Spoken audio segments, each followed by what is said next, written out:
So 4 months of that, and then bam, now you're back in. What's the next part of the Q course for you? So we go to small unit tactics, SUT, and then that's back to back with SEER school. And so small unit tactics, I can't remember how many weeks it was at that point. It was like 6 or 8 weeks. And then you learn all the tactics of being in the woods and how to operate as a team. A lot of Vietnam style stuff, patrol bases, ambushes, raids and stuff like that. And you're in the woods for quite a while, carrying a heavy pack, just dirty, have to learn to live without a shower for a couple weeks at a time. And then I remember finishing SUT in November, the end of November, and then going straight into SEER school, 2 weeks of SEER level C. And so the first, and that's SF specific SEER, right? Yeah, which is I don't want to say unfortunate, but there were some buddies that went through the course with us that were like Marine. It was 2 weeks, and I remember finishing right on December 15th, and I was just mad at the world. I had to go to Christmas break, and my family was like, "What is wrong with you?" Oh man, like, you have no idea. So it's 2 weeks. Is the first week like some classroom and some survival stuff? Yeah. So it is. So like similar to ours then. I forget how long ours was. I guess it was 2 weeks. But so you did that, like classroom stuff, and you're learning like maybe some edible plants or some tap code or whatever, like all that sort of stuff. And then you go in the field and put it into, do you patrol for a certain amount of time and then get captured? Is that how it works? Yes. So that's how it was with us. You learn how to be basically a prisoner of war. You learn how to be enemy combatant in different scenarios. Like if you're captured by somebody who abides by the Geneva Conventions, or if you're captured by some terrorists, what do you got to do? What are your survival mechanisms, and how do you give no information or the least amount of information you can? Because at some point, people break without food, without sleep. There's all kinds of stuff, and so they teach you all these techniques that you can keep in your mind during these training scenarios, and then they reinforce them with real world training, or real world scenarios. So you do that in the classroom for a little while. You learn how to build snares and how to start fires under certain circumstances, and then it's a culmination exercise where you go into the field and you have to the survival portion, and our survival portion was in December in North Carolina, so we were hungry basically the whole time. We didn't eat for a while. We had some roadkill. I remember we caught 1 2-inch catfish, and we drink a lot of pine needle tea, which at the time was amazing. We were like, we came back home. We were like, "Oh, family, try this pine needle tea." And they're like, they're like, "What is wrong with you?" And then you roll right into you're about to be captured, and they put things in motion to get you where you're kind of doing an escape and evade portion where you have to get away from these people trying to capture you. You get captured. There's no way around it. Yeah, they call you in, right? Yeah. Like you're going to get captured. Yeah. And so you're like, all right, cool. And then they put you through the different scenarios: wartime, peacetime captured, and then terrorist.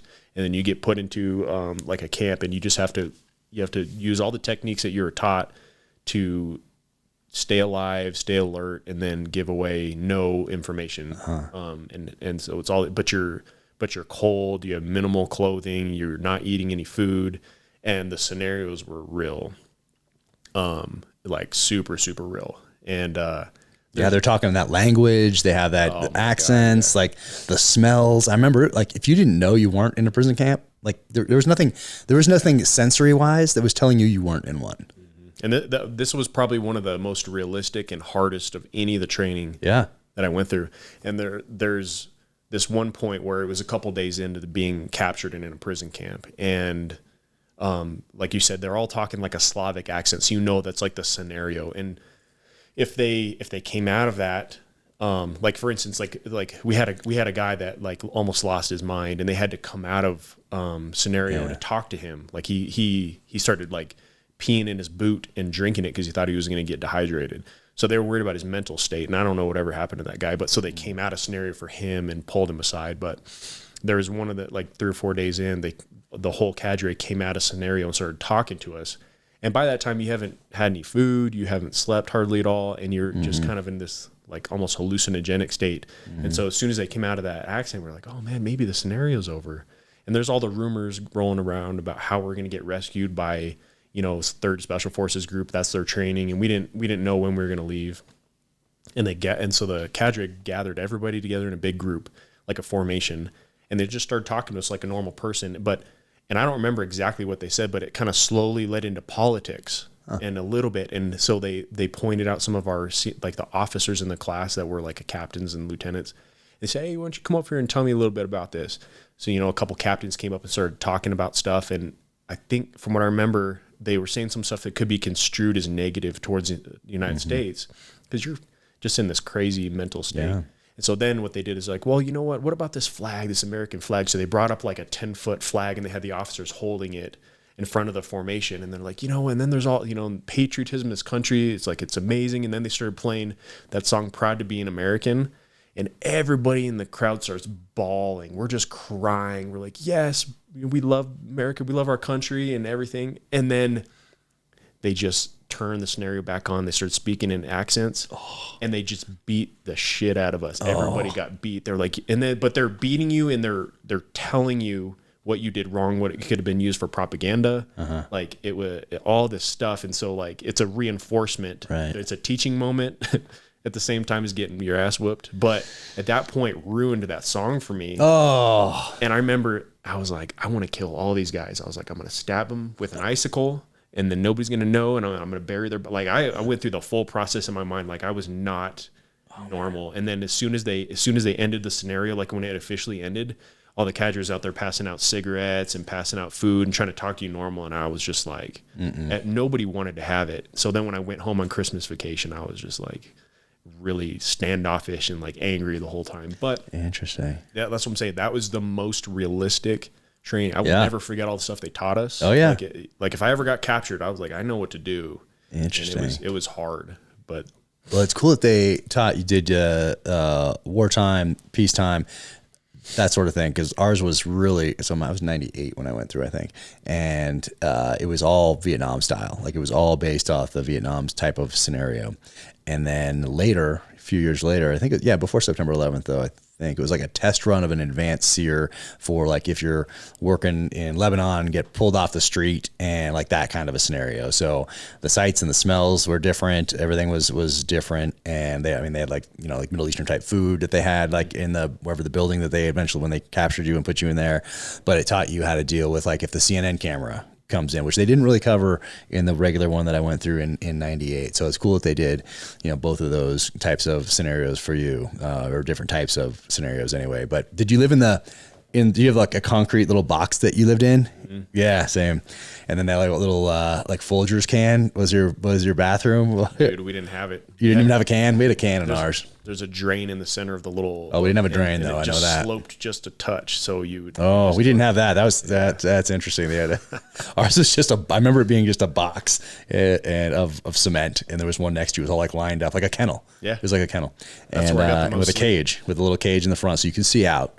A cage with a lock on it, I think, and then like a Folgers coffee can, I think, and that was it. But there wasn't a drain. I don't remember. As far as but same type of experience. It was very similar. I do remember we did get to eat though, maybe a couple days before we went on E&E. So part of that survival thing when we're out there living, and they brought us all back together to teach us how to skin a rabbit. And I remember it came out of this box that said, "I love my pet." Like it came from a pet store, and So, but I remember it being delicious. It was so good. We had rabbit stew, and they put in carrots, they put in potatoes. So it sounds like we had a little better than you guys did, at least for that one meal. It was carrots, potatoes, onions, and rabbit and water, and it was so good. Best thing you ever had. It was. It was so good. This day, I'm like, oh, I volunteered to clean the pan, just thinking that maybe I could get like a little bit off the bottom or something, maybe something burnt down there or something like that. But man, that was wild. Our rescue was different though. Like I remember that was awesome. Like we had the rescue, like the rumor that you had, that's what we had. We had the real thing though. It was cool. Nice. And then American flag goes up, the whole deal. But I think they put all the instructors in a line and we had to go through and like shake hands, I think, if memory serves. But still, you're like, yeah. Oh, yeah. I mean, someone's been slapping you for a week, or however many days exactly it is. But, and then all of a sudden you're just making nice. Like, yeah.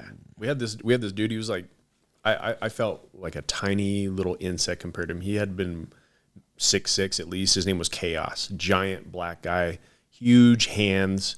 And he always had a cigar and a hat. And he would always try to try to like make you feel like you're the littlest thing in the world. He'd put his hat on you and put his sunglasses on you and give you a cigar and put it in your mouth. And then when you didn't answer or do something right, he would just pummel you with these giant hands. Cigar would go flying out of the room. And then you see him afterwards and you're like, what do I do? Because I don't like you at all. I don't ever want to see you again. Yeah, those slaps, they don't feel great. It takes a special person to do that kind of training. And I feel like they're going to save some lives. Or they will. It just takes the You remember right it. person. I remember it. Like it was definitely impactful. You know, dang. So you come out of that, you go home, get a couple weeks off for Christmas, and then you're back in it. And what happens next? So that's the job phase. So